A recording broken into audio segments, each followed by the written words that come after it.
Napoleón pretendió extender por Europa las ideas revolucionarias de libertad y de igualdad, pero sus conquistas despertaron sentimientos nacionales en contra de Francia.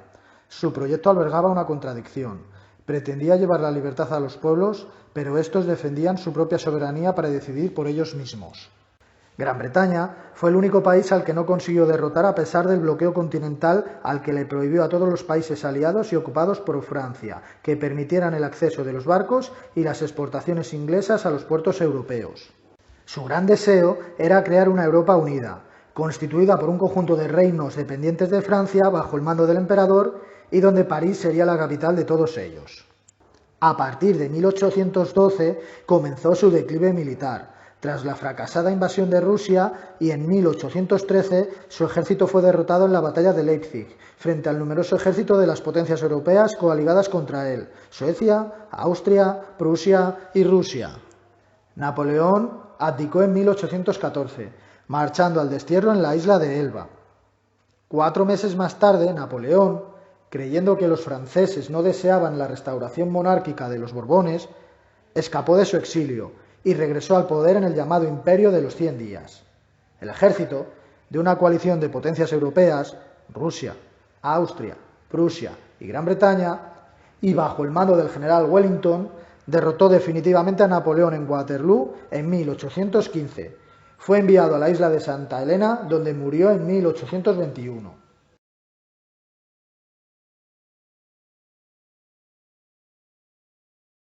Las potencias vencedoras contra Napoleón, Austria, Rusia, Prusia y Reino Unido, se reunieron en el año 1815 en el Congreso de Viena para reorganizar el mapa de Europa y la nueva situación política internacional.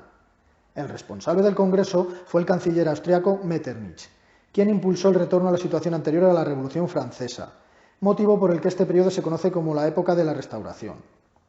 El sistema establecido en el Congreso de Viena se fundamentó en los siguientes principios básicos: restauración del absolutismo, se acordó restablecer el poder absoluto de los soberanos; legitimismo monárquico, se devolvió el trono a las monarquías tradicionales, consideradas únicas depositarias de la legitimidad política; equilibrio internacional, para evitar que una potencia impusiera su hegemonía en Europa, como había pasado con la Francia napoleónica; intervencionismo, las potencias firmantes se arrogaron el derecho de intervenir militarmente en aquel territorio que pusiera en peligro los principios de la restauración.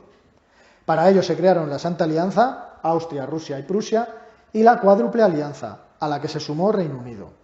Y sistema de congresos.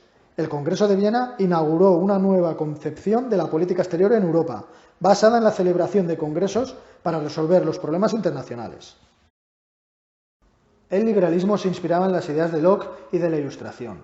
Defendía las libertades y derechos individuales proclamados durante la Revolución Francesa y se caracterizó por los siguientes principios: separación de poderes, contra el despotismo y los abusos de poder; soberanía nacional, ejercida mediante el sufragio como vía para elegir a los gobernantes; constitución, un texto legislativo que enumerase y garantizara los derechos y libertades de los ciudadanos; y parlamento, elegido por la ciudadanía y que limitase el poder del rey. Dentro del liberalismo se diferenciaron dos tendencias: el liberalismo moderado o doctrinario, que defendía el sufragio censitario y la soberanía compartida entre el rey y el parlamento; y el liberalismo progresista, partidario del sufragio universal masculino y de la soberanía popular. El nacionalismo es una ideología que defiende el derecho de los pueblos a formar su propio Estado. A lo largo del siglo XIX, el nacionalismo presentó dos corrientes: liberal, asociaba a la nación a los principios de soberanía nacional y a la voluntad ciudadana; y conservadora, la nación era entendida como la confluencia de aspectos como la lengua, la raza o la tradición. Como ideología, el nacionalismo actuó de dos maneras. Por un lado, fue disgregador en aquellos estados constituidos por pueblos con culturas diferentes, como ocurrió en el Imperio Turco con la independencia de Grecia. Y por otro lado, fue integrador en regiones donde existía un solo pueblo dividido en varios estados, como sucedió con la unificación de Alemania o Italia.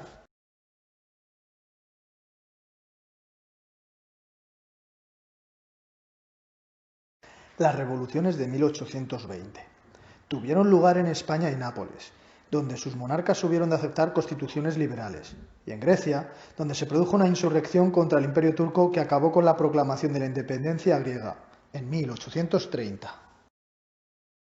Las revoluciones de 1830. Esta segunda oleada se inició en Francia, donde el rey Carlos X fue depuesto y se implantó una monarquía parlamentaria con Luis Felipe de Orleans. La revolución se propagó a otras naciones. Bélgica se levantó contra el dominio holandés y proclamó su independencia. En Polonia hubo un alzamiento contra el dominio ruso, pero fue severamente reprimido por el zar Alejandro I. Las revoluciones de 1848. Esta última oleada revolucionaria es llamada Primavera de los Pueblos. Se inició de nuevo en Francia, donde los demócratas proclamaron la Segunda República. Los avances democráticos produjeron la reacción conservadora que llevó a la elección de Luis Napoleón, sobrino de Napoleón, como presidente. Tras un golpe de Estado, se hizo nombrar emperador en 1852, como Napoleón III. La revolución se propagó al resto de Europa, donde los ideales democráticos se unieron al nacionalismo. En los estados alemanes fue elegido un parlamento en Frankfurt por sufragio universal. En el Imperio austriaco, la revuelta de Viena provocó la caída de Metternich y la abdicación del emperador, al tiempo que se sublevaron húngaros y checos. En Italia se dieron rebeliones contra el dominio austriaco en Lombardía y Véneto. Mientras que en Roma el nacionalista Mazzini llegó a proclamar una república y solo la intervención de Francia permitió la restauración del Papa.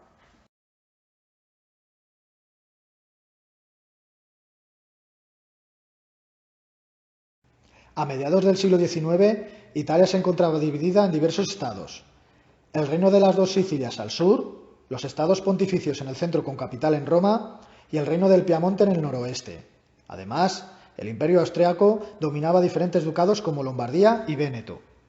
Piamonte había mostrado una decidida voluntad de unificar el país y en 1848 intentó anexionarse sin éxito el norte de Italia. En los años sucesivos, su primer ministro Cavour conseguiría la unificación en las siguientes etapas. Anexión de Lombardía en 1859, lograda tras derrotar a Austria con apoyo de la Francia de Napoleón III. Incorporación del Reino de las dos Sicilias, conquistada por Garibaldi en 1860. Además, los ducados de Parma, Módena y Toscana y los estados pontificios votaron su anexión al Piamonte. En 1861, Víctor Manuel fue proclamado rey de Italia. Incorporación de Véneto, en 1866, tras la derrota austríaca en la guerra contra Prusia. E incorporación de Roma, en 1870, y su proclamación como capital del nuevo reino. A mediados del siglo XIX, Alemania estaba fragmentada en más de 30 estados. En 1834 se había establecido una unión aduanera, o Zollverein, pero los impulsos unificadores habían quedado frenados tras el fracaso de la Revolución de 1848. De entre todos los estados alemanes sobresalían Austria y Prusia, que entablaron una creciente rivalidad por liderar el proceso unificador. Por ello, el nacionalismo alemán quedó dividido entre los partidarios de una gran Alemania, en torno a Austria, y los defensores de una pequeña Alemania, liderada por Prusia y de la que quedaría excluida Austria.